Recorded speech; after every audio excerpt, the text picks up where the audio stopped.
Hallelujah, hallelujah. Very blessed morning to each and every one of you.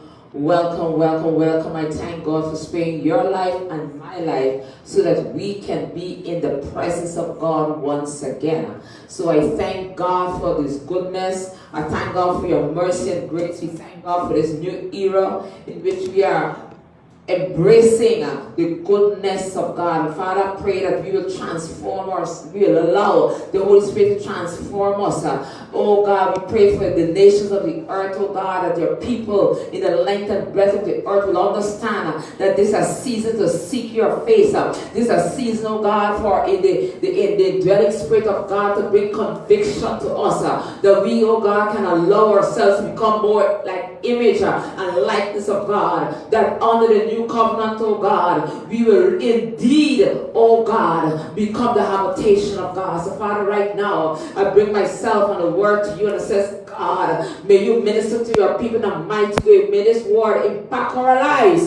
Oh God, and may we be transformed. May the words of our mouth and the meditation of our hearts be continually acceptable in your sight. Father, we bless you, we praise you, we glorify you. Hallelujah. I want to say welcome to all of you online viewers. God bless you, God bless you. The word today is the meaning of the sound of the trumpet to you. What is the meaning of the sound of the trumpet? Now, under the Mosaic covenant, God laid out his perfect plan for salvation, redemption, and the establishment of his master plan for humanity through his holy feast days. Hallelujah. Early in the year, we had a Passover and unleavened bread and Pentecost, and those are all part of God's master plan. If we understand God's master plan, there will be no confusion, there will be no anarchy, there will be no different doctrines. God is not the author of confusion. God has made everything plain, clear, and straightforward in his word. And right now, we are in the season of the holy days, which falls during the autumn season, starting the 7th month of God's calendar with the Feast of Tabernacles, which is also called the Feast of Rosh Hashanah. This is a very important feast because Rosh Hashanah means head of the year. And this ushers in and makes the beginning of the Jewish civil calendar. Now understand, in the Jewish setting, we have the Jewish civil calendar and we have the Jewish religious calendar. Remember, in Nisan, the first month of the ceremonial calendar, I should say, we have on the 14th day, we have the Passover. So don't get confused with, okay, the 14th day of the first month, which is Nisan, is the Passover, and then we're saying Rosh Hashanah. Rosh Hashanah is the beginning of the civil calendar. It was divided between the ceremonial or religious and the civil or social calendar. So Rosh Hashanah marks the beginning of the civil calendar. Let's go to Numbers 29, where God expounds upon this feast. It says number 29, starting from verses 1. And in the 7th month, on the first day of the month, so it is the 7th month of the religious calendar, but it's the beginning of the civil calendar. So don't get confused. So that's why it's saying here on the 7th month. The 7th month, the first day of the 7th month, you shall have a holy convocation. You shall do no civil work, for it is the day of the blowing of the trumpets. You shall offer a burnt offering as a sweet aroma to the Lord, 1 young bull, 1 ram, and 7 lambs in the first year without blemish. And here again, realize it is what? Without blemish. And remember that under the Mosaic covenant, is a pattern of how we should be under the new covenant. Therefore, we as being sacrificial people unto God have to ensure that we are without blemish, because Christ is coming for a church without spot and without blemish. So that is why we need to be, in retrospect, inspecting our lives. So it says here they had to offer whatever they offering the day, whether a ram or a bull, it must be without blemish. Their grains offering shall be the fine flour mixed with oil, 3/10 of an ephah of the bull, 2/10 for the ram, and 1/10 for each of the 7 lambs. Also 1 kind of kid as a sin offering to make atonement for you. Besides the burnt offering with the grain offering for the new moon, the regular burnt offering with its grain offering and their drinks offering, according to their accordance, as a sweet aroma, an offering made by fire to the Lord. So this is God's instructions under the Mosaic covenant with regards to the Feast of Trumpets. It all calls for sacrificial offering, because remember, we are under the dispensation of the new covenant, and Christ died once for all. He did not have to be dying over and over again. One sacrifice. But under the Mosaic covenant, they had to make repeated sacrifices, because as we examined that, the blood of rams and bulls could not atone for sin. It only covered the sins before the throne of grace. But right now, we have the perfect sacrifice of the Messiah, the true Lamb of God, which atoned for sins. Hallelujah. So this is God's instructions about the Feast of Trumpets. You could also see it listed in Leviticus 23. Now the Feast of Trumpet is important because it heralds in, or it depicts, a solemn time of repentance before leading to the Day of Atonement. Remember, the Day of Atonement is when we fast and afflict our souls to reconcile us to God. So atonement, which follows 10 days after. So the Feast of Trumpets is a time of retrospect. The Feast of Trumpets is a time that ushers in repentance. And God instructed the children of Israel to do this once every year. And likewise, under the new covenant is no different. And I would say under the new covenant, we need to be examining ourselves daily. But in this season of trumpets, it is bringing it into focus. It should bring our mind into focus, the need for repentance. The sound of the blast of the trumpets, the ram's horn, was especially used. There were different types of songs that God instituted in Israel. The song of the shofar, certain tones meant war. Certain tones meant celebration. Certain tones meant the assembling of the holy convocation. Now, during the Feast of Trumpets, they had to use the ram's horn, which is a high-pitched sound. And the priests would blow their silver horns.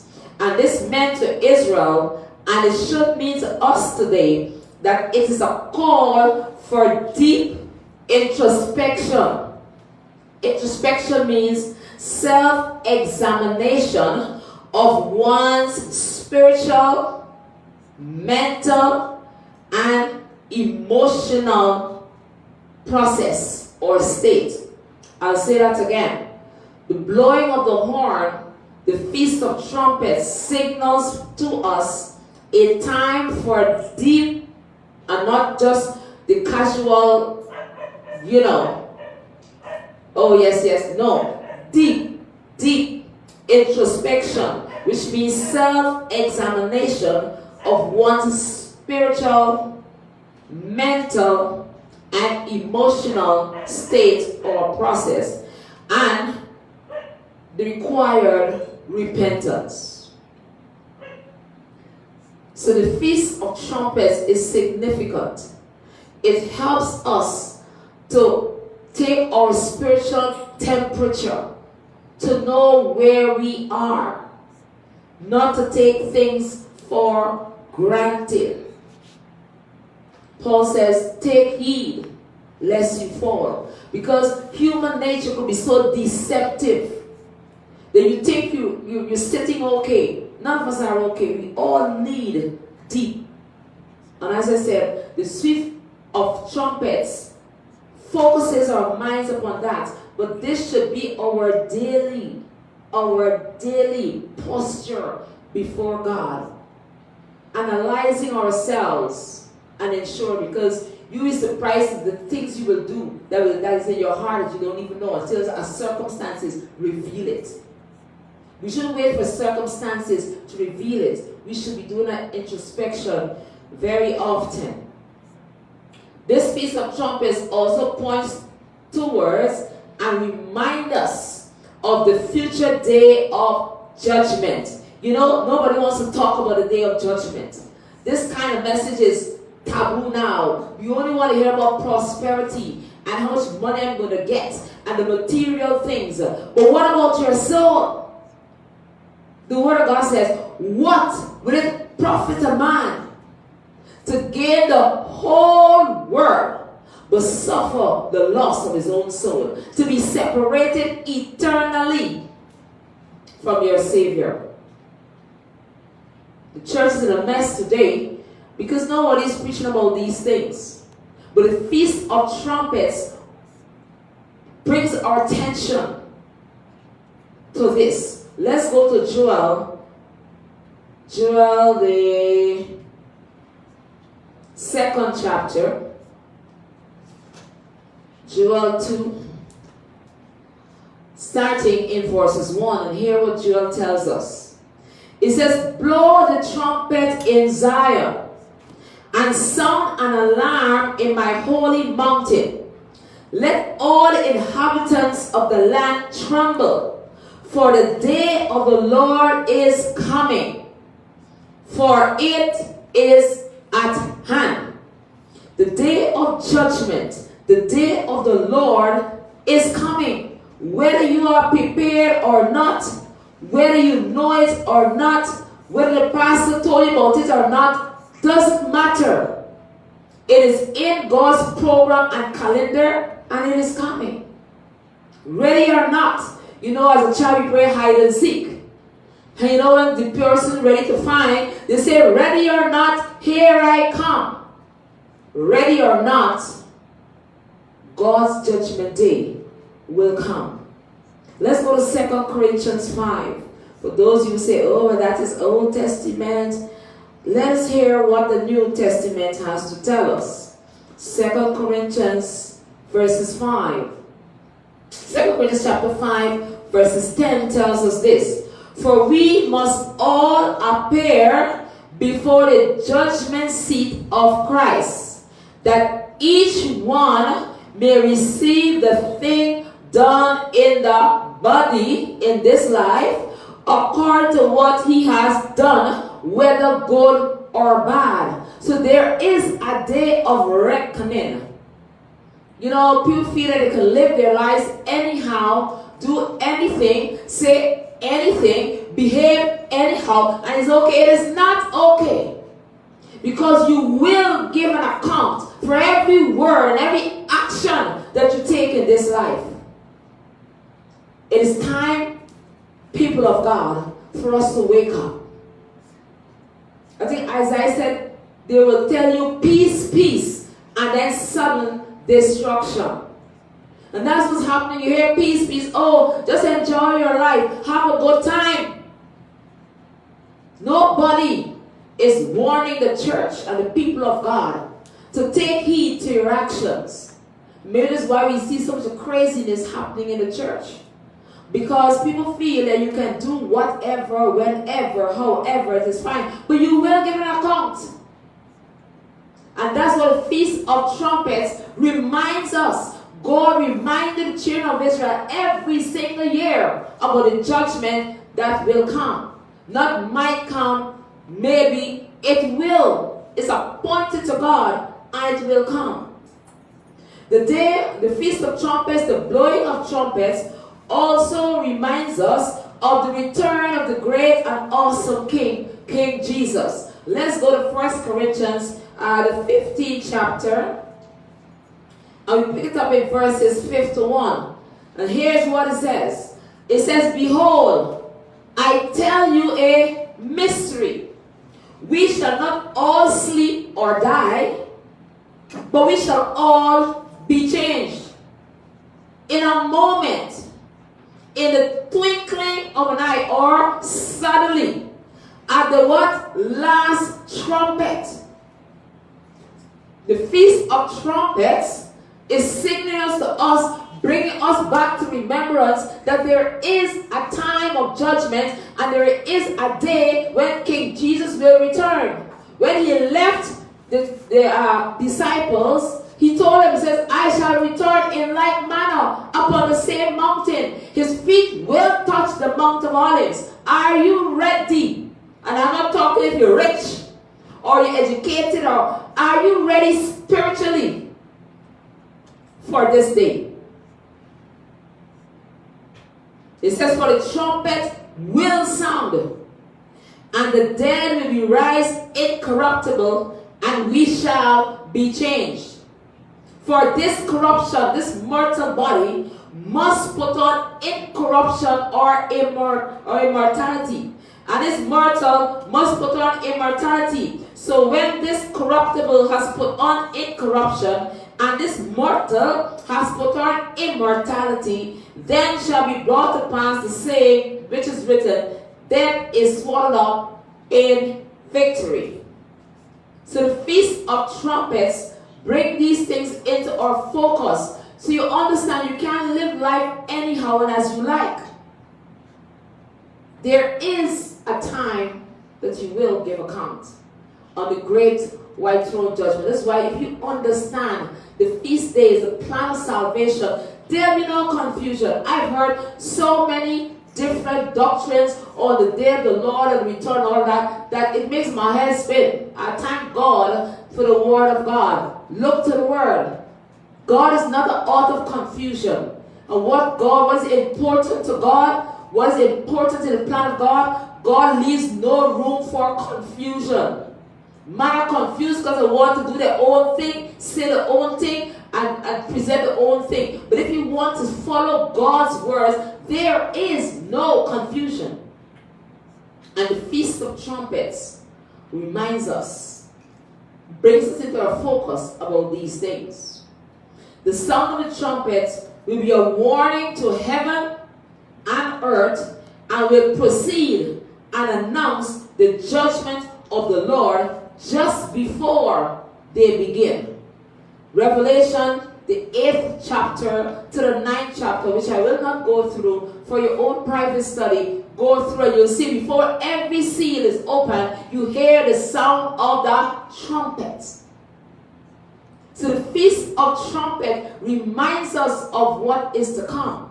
God gave the children of Israel under the Mosaic covenant the complete plan of salvation, starting from the true sacrificial Lamb of God, which we observe when we look at Pentecost.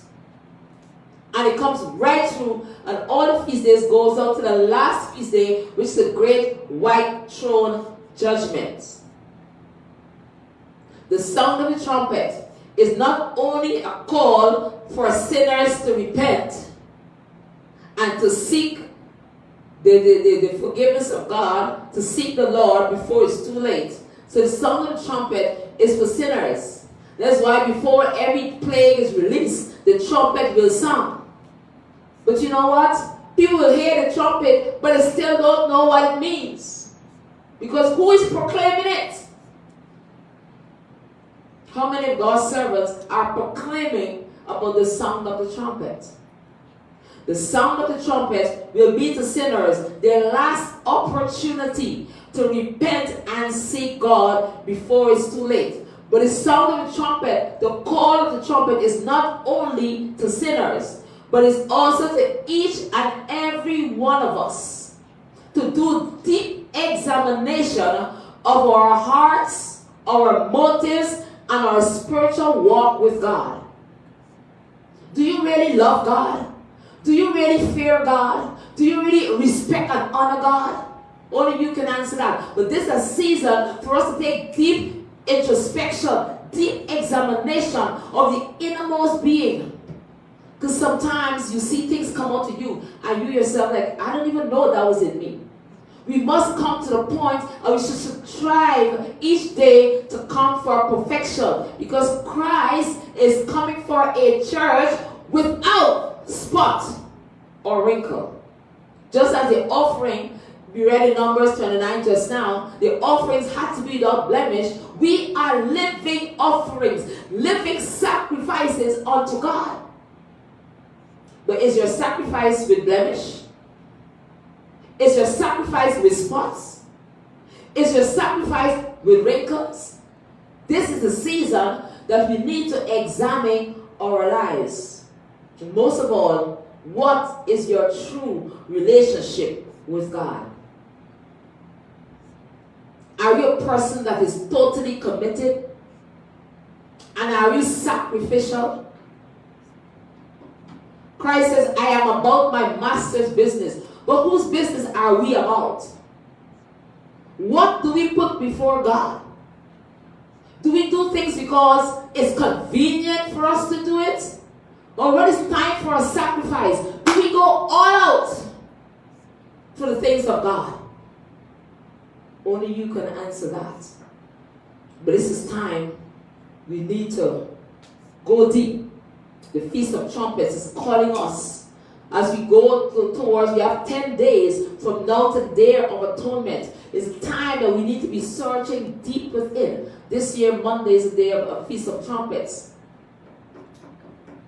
Tomorrow from there we have 10 days to really go deeper in. And when you see things in you, don't just say, oh, I did. No. It's time to lay before God and cry out for the cleansing blood of Jesus to remove the things that the Holy Spirit will reveal to us.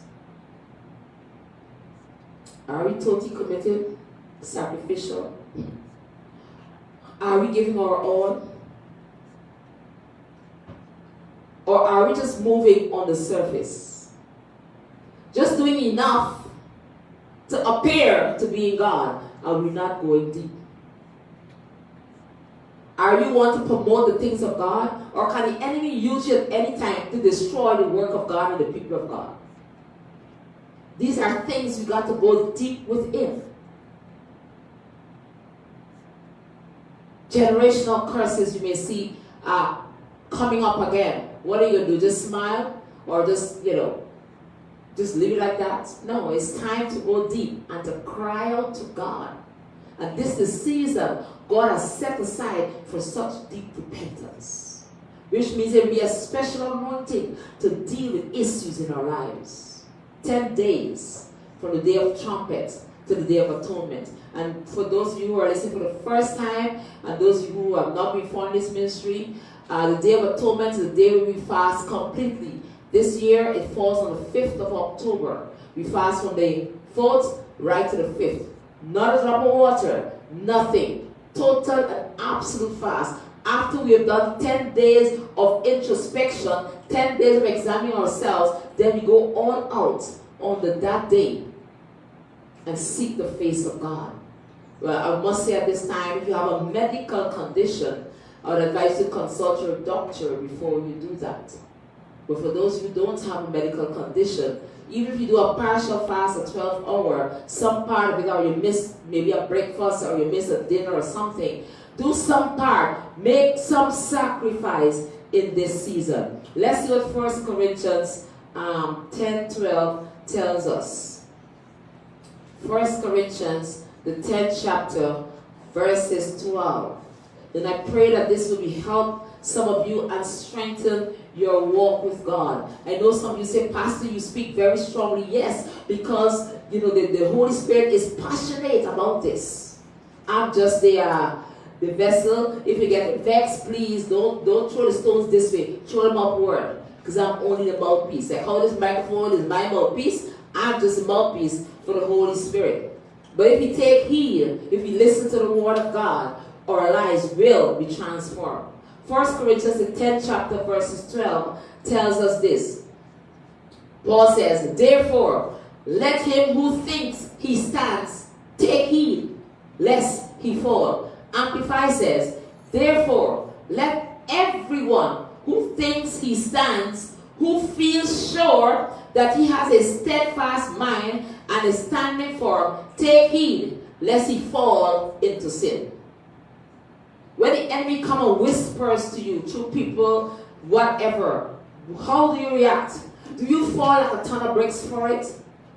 Does the simple, the subtle suggestions of the enemy connect to something in you and cause you to act out what the enemy wants? Whose instruments are you?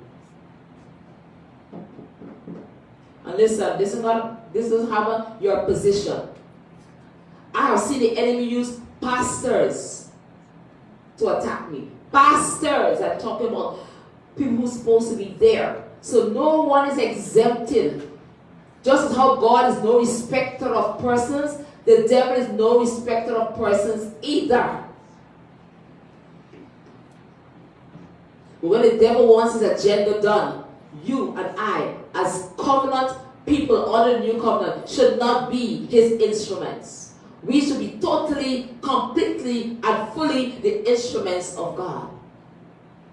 Jesus says, the king and the prince of this world is coming, but he finds what?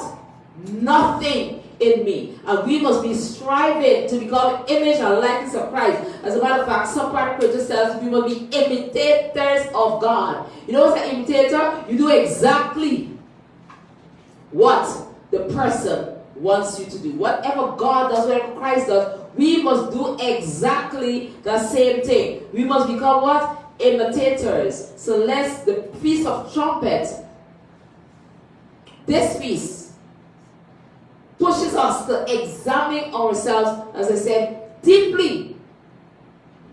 I remember taking my notes, I had examine yourself. Most people says, no, I didn't tell you that. I said examine yourself deeply.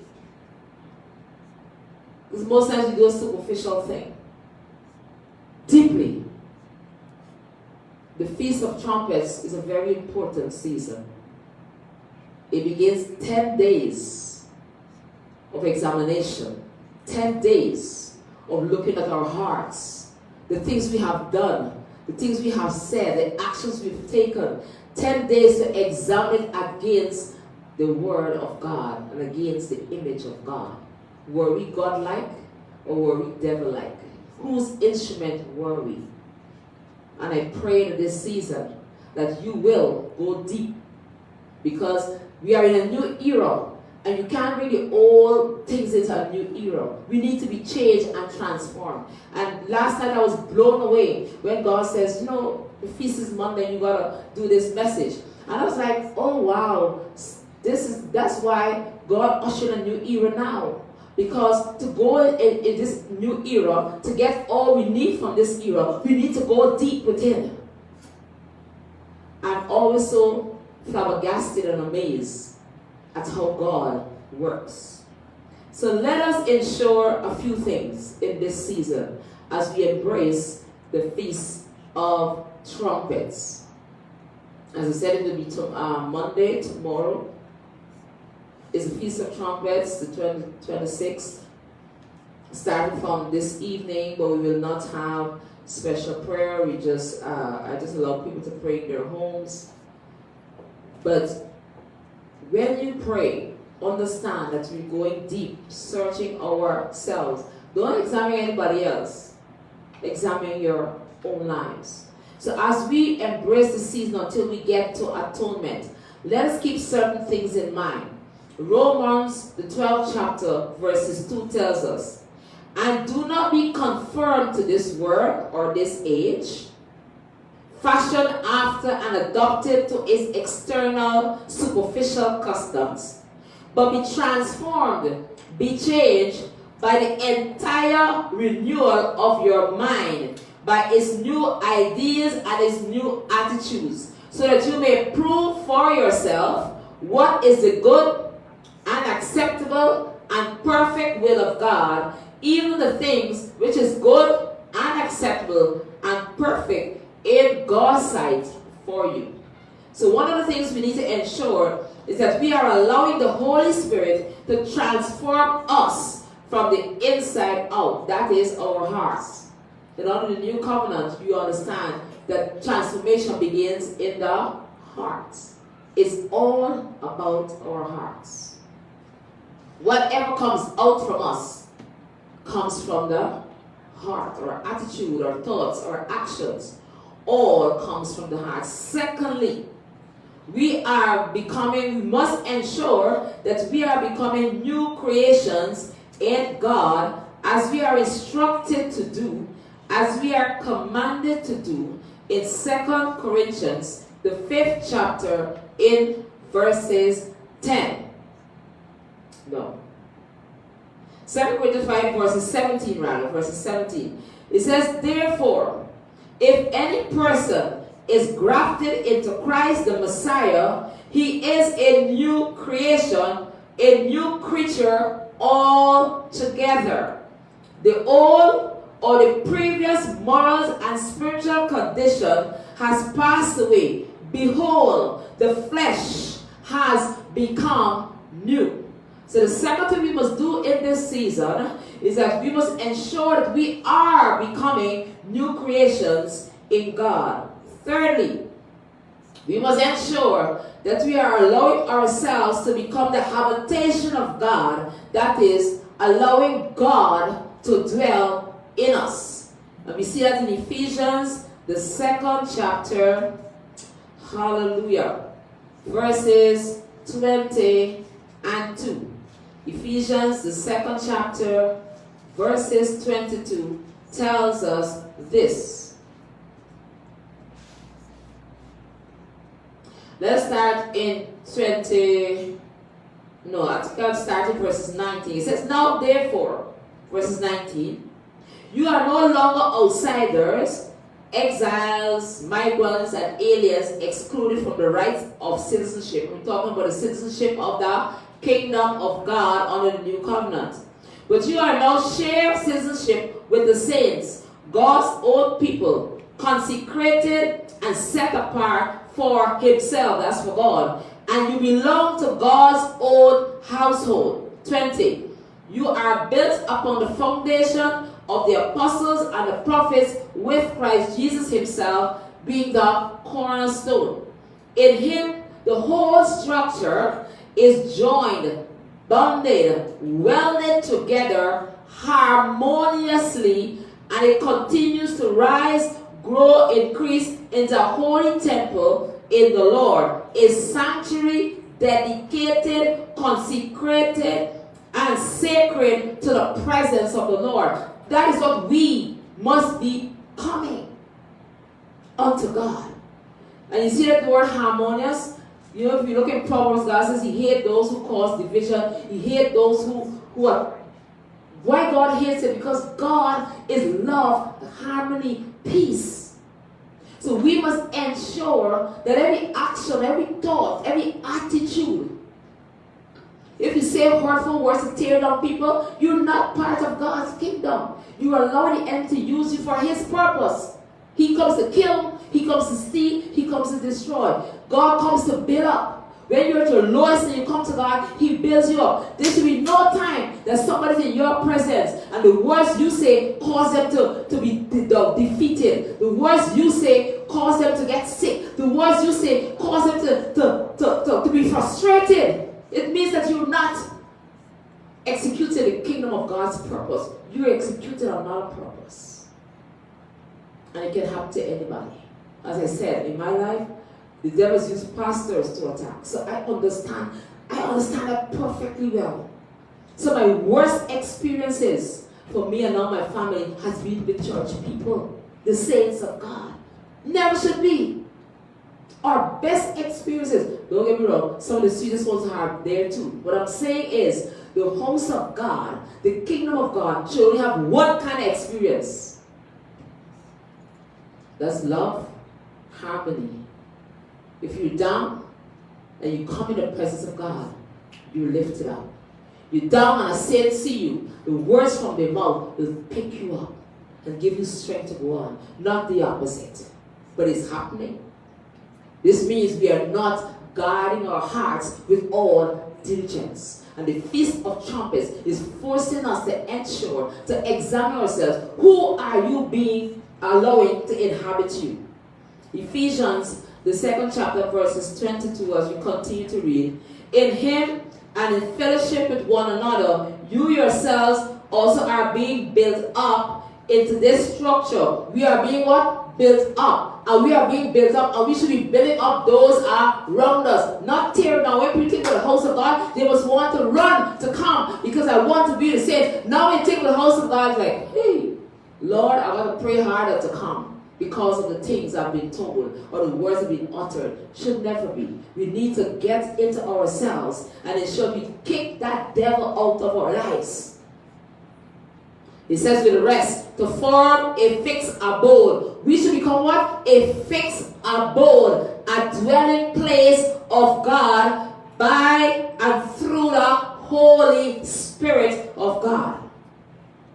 So as we go through this Feast of Trumpets, as we are prepared for the Day of Atonement, where we do absolute fast to prostrate before God, look at the things in your life, look at the things you've done, said, thoughts, intents, purpose of heart, and when you see how the enemy has been using you, cry out to God, ensure tell yourself that happened once to me and will never, ever happen again. Because we go deep within.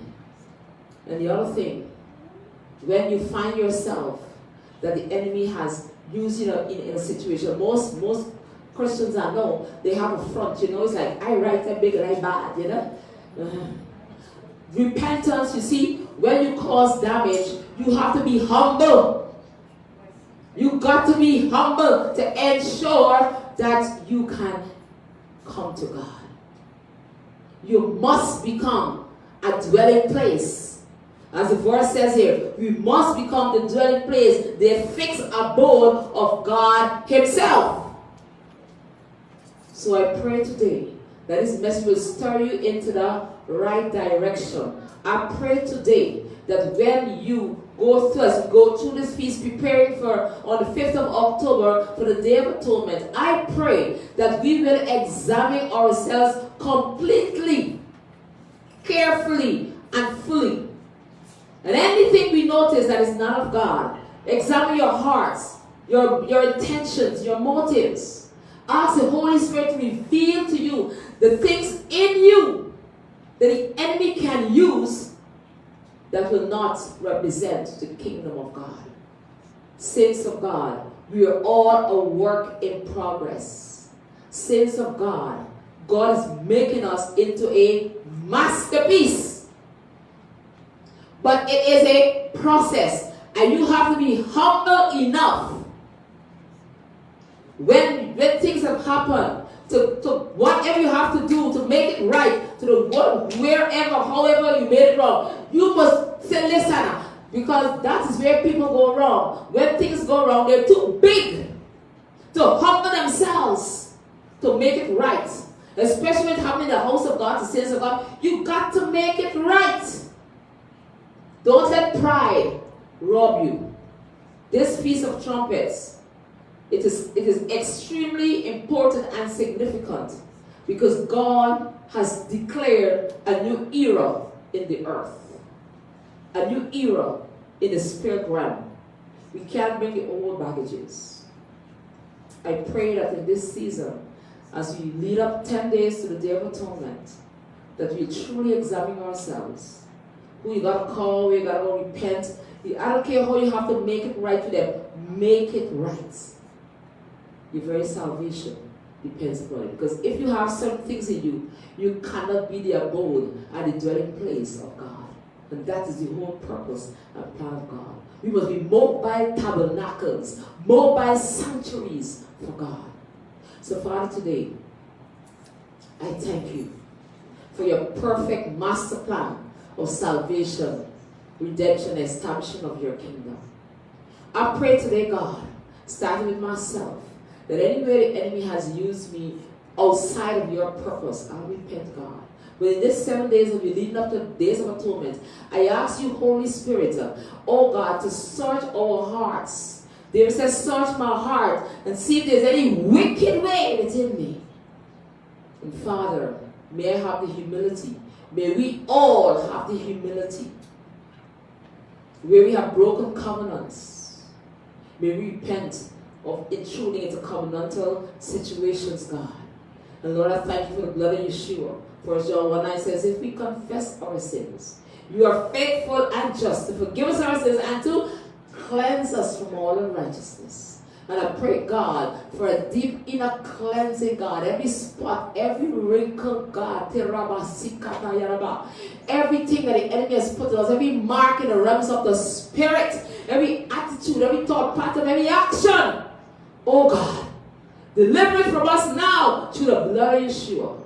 Because he has already defeated principalities and powers and made sure of them over. Father, deliver us. Cleanse us. Wash us. That as we come to the Day of Atonement on the 5th of October, as we fast at that day totally, we can foster a new relationship with you, a deeper relationship with you, and we can truly become the tabernacles, the dwelling place of the Most High God. I commit each and every one of you in this season. I come against the spirit of pride. I come against the spirit of arrogance and haughtiness that will prevent you from going to full repentance and seeking forgiveness wherever you have to seek it. Make sure that at Day of Atonement you have done your part so the Holy Spirit can bring you into a fresh relationship with God. I commit you into the mighty hands of God for a cleansing, purging experience in this season. May the Lord bless and keep you. May He make His face to shine upon you. May He be gracious unto you. May the Lord lift up the light of His countenance upon you and give you peace by all means, always. God richly bless you. And remember, this is a season of deep, not just examination, but deep examination. I pray that this Feast of Trumpets will bring you into such deliverance, will will literally shift you in the realms of the Spirit and put you in a higher walk, a higher plateau with God. God richly bless you. We love you. Have a great Feast of Trumpets, a time of introspection. Blessings.